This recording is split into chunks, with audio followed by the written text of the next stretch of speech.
and have a lot of scars on their backs from the times when they raised tough questions that no one wanted to face, represented points of view that people didn't want to internalize, and paid prices in various ways for their efforts to practice leadership. And I ask frequently at the beginning of my course, how many of you ever experienced abuse at the hands of people in authority? Either in your own life experience or indirectly through your identification with your gender, with your ethnicity, with your race, with your political community. And each year, almost every person raises their hand. Almost every person feels that in some way they've experienced being violated by people in authority. A couple of years ago, one guy didn't raise his hand. So I asked him, well, what's your story? Where are you from? He was a diplomat from New Zealand. He had escaped. Of course, he didn't come from the indigenous community, the Maori in New Zealand. He was, a white guy. And there are occasionally people who go through life and feel a deep, wonderfully preserved innocence in their ability to entrust other people with power. And to entrust people with power in exchange for a service is, I think, the heart of what authority is. I am not a political scientist. I was trained in medicine. But I've had to, as I've embarked in understanding how to think about leadership, or trying to push the frontier in how we think about what so far is still a fairly rough and tumble and yet to be disciplined area of thought. Discipline in the sense that a mature discipline has an agreed upon set of definitions and propositions, a conceptual apparatus upon which people agree, and then begin to disagree at higher levels of abstraction in regard to the application of those principles. Two physicists may disagree on how we, our theory of quantum mechanics or the age of the universe, but they will agree on the relationship between force and mass and acceleration, and they'll agree on 1,000 different kinds of basic terms of reference that enables them to speak in shorthand together and build much more complex kinds of analyses. Same thing in a mature discipline like economics. Two economists will disagree passionately about what's the best economic policy to generate better welfare, but they agree on terms like marginal cost and average, marginal utility, average cost, and so forth. In our area, we don't even agree on our basic terms of reference.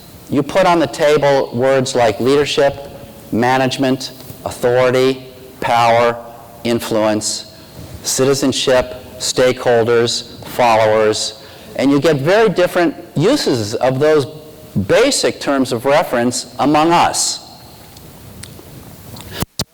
I don't think it's a criticism in any kind of a sharp way to say that we haven't yet disciplined ourselves. I think it's just a statement of where we are in the intellectual evolution of our area of thought, that we're still experimenting with what ways to define our terms are going to be the most useful and give us most traction in analyzing and then guiding people's practices. Well, one of the key sources of confusion that I've found in my own work over the years in teaching practitioners is that we tend to naturally equate leadership with authority. We talk about the leadership of a country, the leadership of a company, the leadership of a school system, the leadership of the House or the Senate, when in fact we're talking about people in high positions of authority. And I think intuitively we know that there's a distinction between leadership and authority because we complain every day about the lack of leadership that we're getting from our leaders.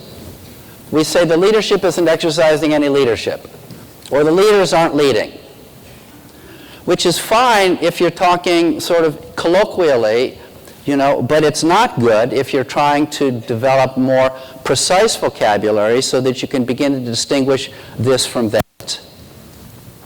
A physicist could say at a dinner party, she is a real force of nature. But in the laboratory, force is related to mass and acceleration. And when she refers to one of her friends that she's a force of nature at a dinner party, she's not referring to that person's accelerability So it's very important that we begin to develop a more analytical and expert vocabulary. It doesn't mean we have to stop using the colloquial vocabulary, but at least amongst ourselves and then with our students and in our writing and in our studies and research, I think it becomes very important to begin to start making finer distinctions. And I think one of these really important and useful distinctions is between leadership and authority. Because three things are revealed when we begin to distinguish leadership from authority and begin to have these three different categories. The first is we can begin to explain why having high positions of authority not only gives you a lot of power and tools to work with, but it also brings with it constraints. And these constraints become evident when you begin to analyze the nature of the social contract between people in authority and those who give them the authority, between citizens and whom they vote for, between employees and who they defer to. So if we begin to then analyze the constraints as well as the resources of authority for the practice of leadership, people. Is this flagging out?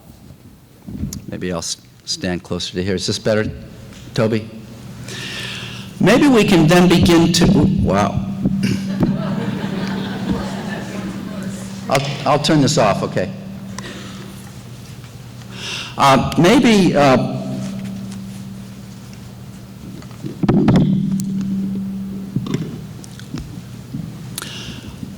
we can help then people understand what does it mean to lead from a position of authority. How does one do it? Second, when we begin to distinguish leadership from authority, we can begin to notice and study and encourage and learn from, and then also develop people who practice leadership without any authority. Sometimes they have some informal authority in the sense that they have some credibility and trust and respect, but it's not translated into formal positional authority. But sometimes they're leading without any authority whatsoever. No one has called them into play. No one has anointed them or elected them. No one's looking to them. They simply see a problem in their midst, and they begin to take action to mobilize people to work that problem. Sometimes they're doing it in their families, they're doing it in their neighborhood, they're doing it in their school, they're doing it in their community. It may be that over time, as they begin to gain people's trust and credibility and become a person to whom people turn, it may be that they begin to accumulate informal authority, and it may even be that at some point that informal authority gets translated into or exchanged for formal authority because they run for office or they get promoted or they apply for a job. But at that point, their authority is not only a resource, but it's also a constraint. And it's important for them to know that some of their latitude for action is actually diminished because now they have all these people looking to them with expectations. Well, the third thing that's revealed, the third category that's revealed, which is what I'd like to focus on this morning, when you distinguish leadership from authority, is authority itself. Because I find that when I distinguish leadership from authority, the first thing people do is they see leadership as the good stuff and authority as the bad stuff. But authority is an enormously precious, fundamentally vital resource in human communities. I don't think that you could have any social system from the family on up without authorization dynamics. We need authority. And the fact that most of us have scar tissue from the time when that trust in authority has been abused or violated doesn't diminish how critically important it is for us to be able to renew trust and to train people in becoming more trustworthy when they take up positions of authority. And when we begin then to focus on authority itself as a set of virtues playing a critical role in our lives, then we can begin to help people understand the nature of this trust. So let me see if I can define for you authority in a way that's perhaps simplistic from a political scientist's point of view. What I hope is that it achieves a simplicity on the other side of complexity rather than a simplicity on this side of complexity. I would define authority as having three basic characteristics. One party entrusts another party with power in exchange for a service. That every time you hire a car mechanic, you are authorizing somebody and you're entrusting them with power, and you expect them to deliver then that service with competence and integrity. Every time you hire a doctor, you're giving somebody authority. You're looking for an authority who has the competence and the integrity to fulfill those services in a trustworthy way. And you give that person a lot of power. You may give them your child. You may turn over your body. You may give them the body of your ailing parent. And certainly we see that in organizations, when we build organograms and look at the boxes or create a job description, that a job description in essence is an authorization in which somebody, it could be an entry-level position or it could be the highest position, is entrusted with a certain grant of power, with certain decision rights, with certain resources, but always in exchange for service. And the service may be, if you're an entry-level mailroom person, that you deliver the mail, but you've got to deliver the mail with competence, and you've got to deliver it with integrity. You can't steal the mail, and you've got to get it to people's offices on time. And if you don't fulfill that service in a trustworthy way, people will take away your authorization, they'll take away your power.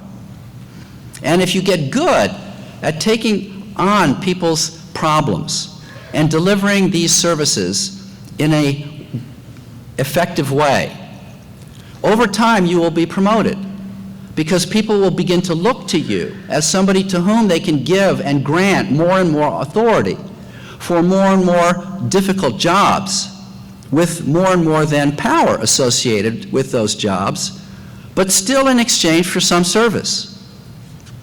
Even the CEO of a company or the executive director of a nonprofit is tethered by the expectations for the delivery of services of all of those who authorize him or her. In a sense, a CEO or a president is still a middle manager, having to report to other people. So these bonds of social contract, these bonds of expectations for services to be delivered in a particular way, are part and parcel of how we organize ourselves in our lives. And I would contend that we are born into the world predisposed through evolution to authorize and entrust one another with power. That when a child is born into the world helpless, he or she will just melt into your chest, designed to trust. And that child will continue to trust. First the mother, and then the father, and then whomever the mother or father says is trustworthy.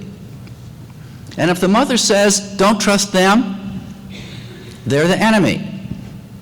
That's why the word enemy has the etymological root, not, and comes from not, and emi has the same root as the word mama, or amor, or ami. Whatever mama says isn't trustworthy, isn't trustworthy. That sort of comes with the program. So we grow up in the world designed to trust, and it's critically important, because if a child doesn't know how to trust and to give and to lend other people attention and deference in exchange for services, you know, like I'm lost, it's my first day at school, where do I go? My big brother's biting my ankle, would you please take him off me? I had a fight on the school playground, you know, Daddy, what should I do? I dropped the ball on the playing field and I'm ashamed to go back out there. Mommy, how do I get back into the game? We're designed to turn to our elders, to turn to authorities, and to trust them to give us critical, vital services. And I think in analyzing animal societies, I've come to simplify these into three basic functions of direction every day, most elementally for resources, where's food, protection from danger, and various forms of ordering, the control of conflict, the establishment of norms, the unwritten rules that guide behavior, and orienting us to our place. Which is my seat? Which is my brother's seat? Which is my office? Is my office on the same floor as the CEO, as the secretary? Where is my office going to be? Because we orient ourselves in the hierarchy in space. So by the time we are 18 years old, when many of us will leave home and go off to work, we've already had countless moments in our lives of turning to authorities for answers when we need them. And most of the time, authorities can do the job. Most of the time, when you ask people for help, the person who knows better will tell you. But once in a while, and of course once in a while can be extremely significant, people in authority will abuse the trust. Now, our brains are designed to hold on to pain more than it holds on to pleasure, because to survive, you've got to really pay attention to potential danger. So when people have been traumatized or scarred by betrayal of trust, it sticks around. And a person then begins to be wary of trusting ever again. And certainly, as I've worked with a lot of women over the years, as a woman becomes professional, she learns to be a little bit wary whenever a man approaches. And at first it's sort of deliberate, like she's got to think about it, but over time it's just automatic to manage the boundary, to make sure that she's managing the boundary, to communicate in a way, in availability, in professionally, but in unavailability romantically or sexually. So the management of these boundaries in a world that isn't entirely trustworthy is an ongoing effort for anybody in professional life. So renewing or rehabilitating people's capacity for trust in authority is, I think, a really important and hidden task. And it gets hidden when we blur leadership with authority.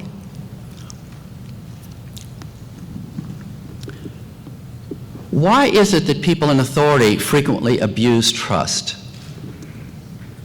Authority itself comes with a whole variety of temptations.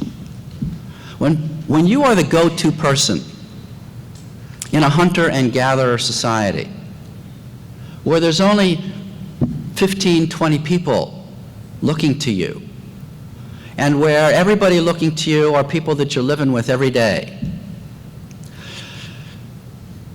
the temptations for abuse are fairly minor and not too significant. And occasionally you'll see people in authority in hunter-gatherer societies, but most hunter-gatherer societies are fairly egalitarian. You don't need people in charge orchestrating too much, because the know-how of what to do day by day is sort of already enculturated and shared.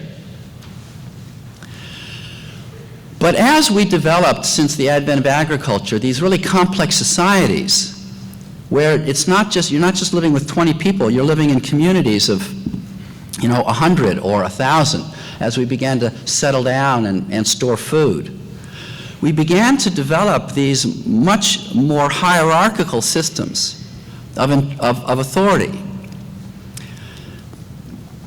We come to these jobs with wiring and preparation that prepares us beautifully if you're the authority figure with only 20 people in a stable hunter and gatherer society.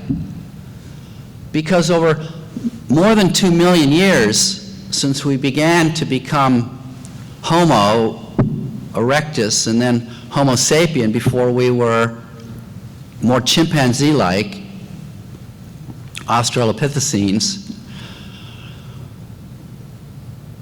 That's all we had to do. Agriculture is only 10,000 years old. Our wiring hasn't changed. The reason why most organizations break down reporting relationships to groups of 10, and generally people don't have more reports than 10 or 12, is because that's how we evolved for 2 million years, when there were just 10 or 12 people sitting around the campfire, when that's how big your society was, of adults, and the rest were little children.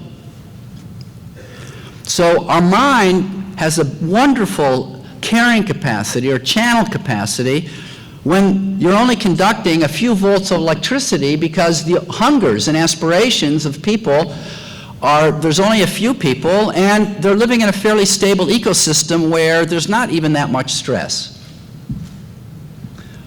But you take a person like that, with that kind of hardware, us, and now they're not just conducting, 100 volts or 20 volts from 20 people. They're conducting 1,000,000 volts of electricity from millions of people or thousands of people looking to you. And it's not just peaceful, tranquil times where you know what to do and you can provide guidance because you've got the answers, because you've learned them from your elders, and you can be trustworthy to the services that you're being asked to provide because you know what to do. Now you're thrown into situations where actually you don't know what to do, where there's a lot of things you know that finally got you to be promoted to that level of authority, but the world is constantly now throwing us problems for which there aren't obvious or easy answers. There is no toolkit you can just dip into. There's no professor at any of our universities who really knows what to do. I mean, there are a lot of people who think they know what to do, but you put them all in the room and they disagree.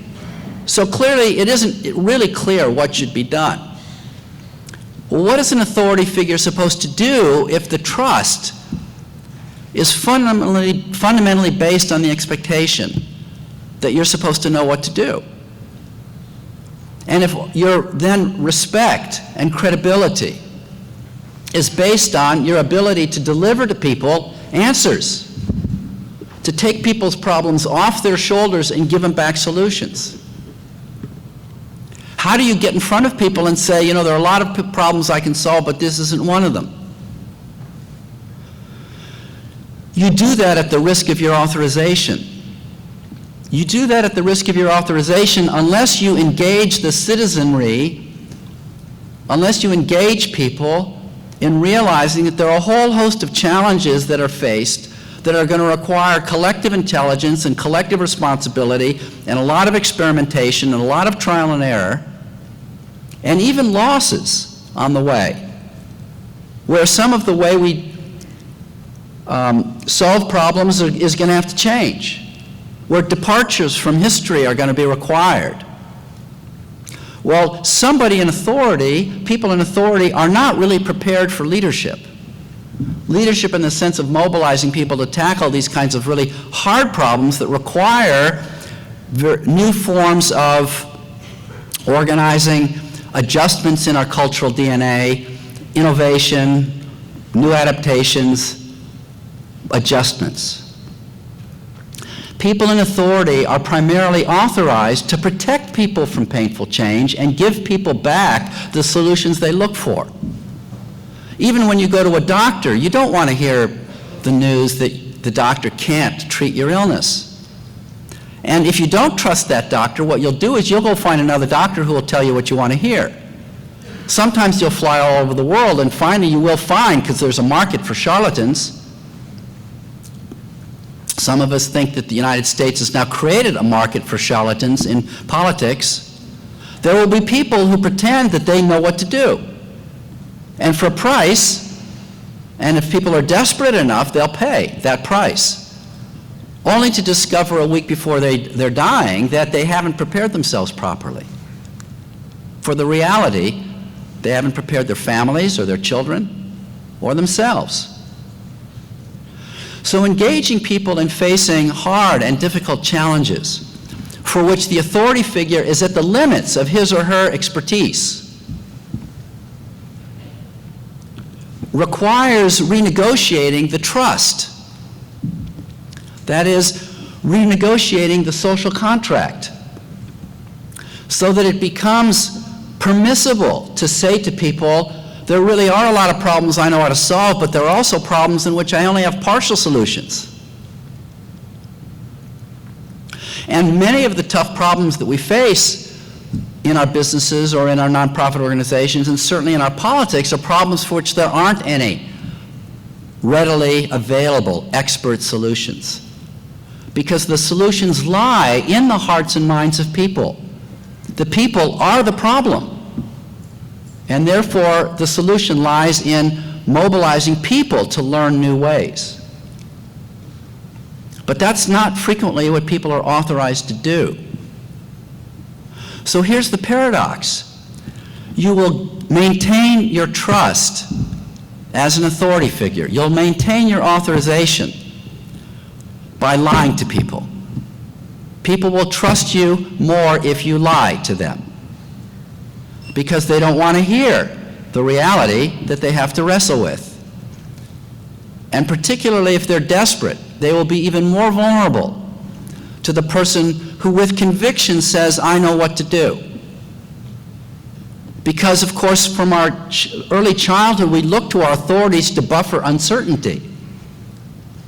So our authorities then, in times of uncertainty, are rewarded for providing certainty.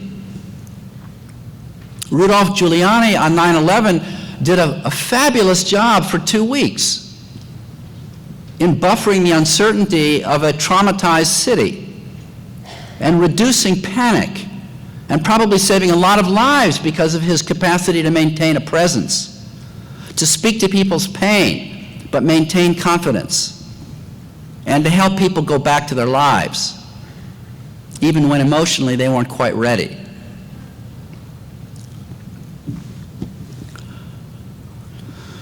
So in preparing people for the practice of leadership from positions of authority,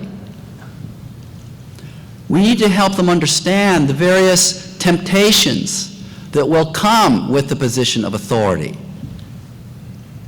For example, it would at least be an interesting hypothesis that evolutionarily women are designed to pay more attention to men in power.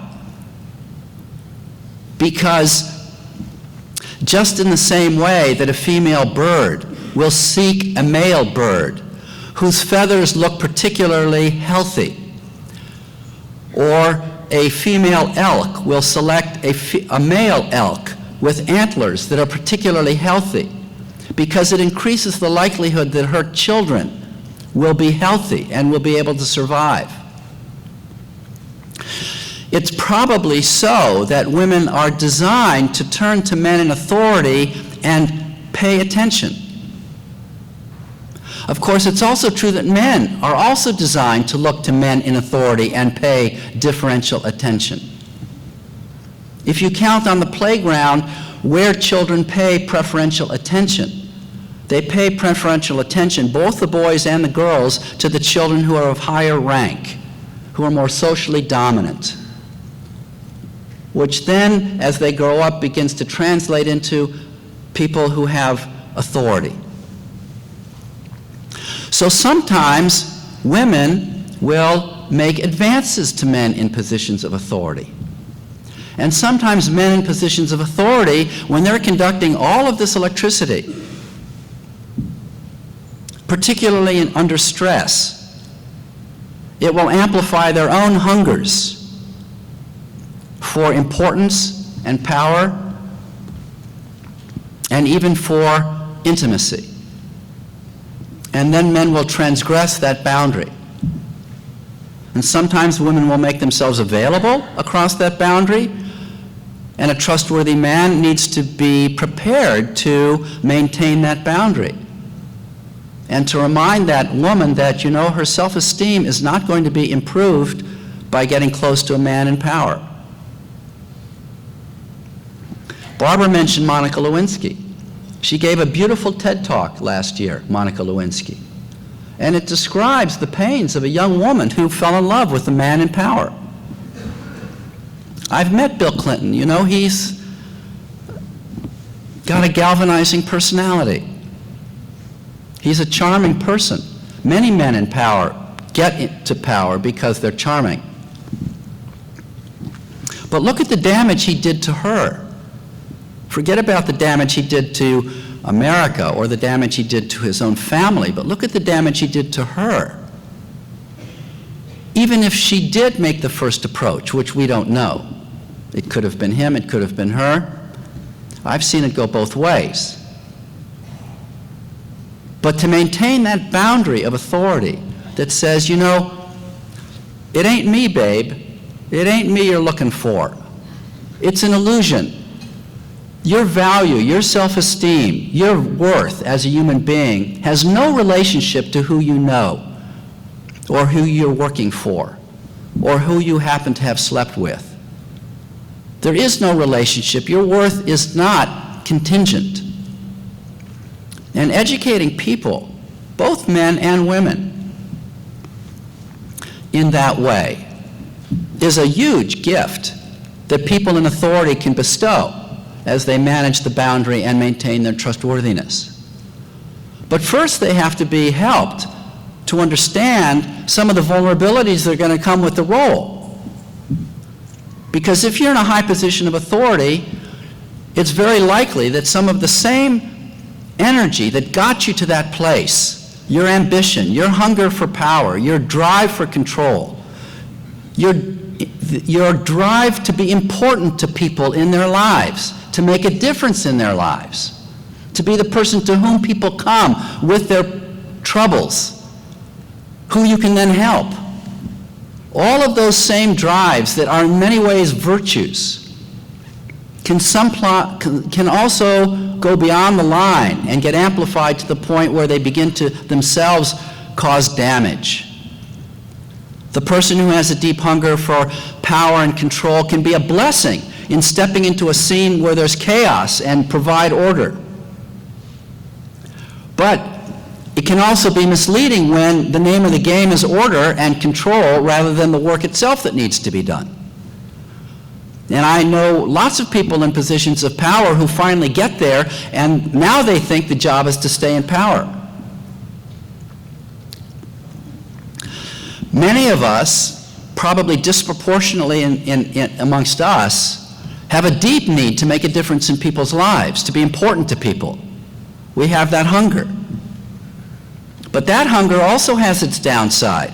In a high position of authority, you may really begin to believe that you know what you're doing and not be able to distinguish what you know from what you don't know. And then you're under enormous vulnerability to treat these adaptive challenges as if they were technical problems amenable to authoritative expert command. Because at that point, your desire to make a difference becomes grandiosity, where you have an exaggerated sense of what you can achieve, and therefore your ability to do reality testing, to actually examine the nature of reality and what is possible and what isn't, what is known and what isn't, when you do need help and when you don't, becomes impaired. You actually think you're the one. And this is amplified, of course, because if there's a market, if people are more desperate, if the level of disequilibrium in the society is high, we tend to default to those more primitive desires in that yearning for somebody in authority who will emerge. Even if we've been betrayed in the past, there is still underneath that distrust and caution, underneath that a deeper yearning, childlike, that won't somebody emerge who can pop the hood of the car and fix the damn thing, as Ross Perot said in 1992. So the combination of the constituents that look to people in authority for solutions, and the authority figure himself or herself who has internalized as part of their identity I'm the solution person. The combination of that can become really, really dangerous. Because in the short term, people will be misled to believe that you know what you're doing. They'll authorize you and not realize the damage you've done until together you've gone over a cliff.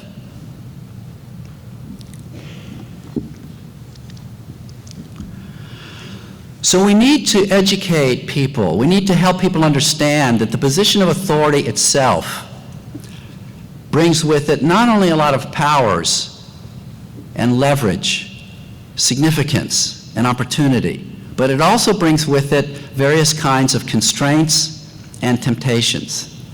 And we need to prepare people for these temptations.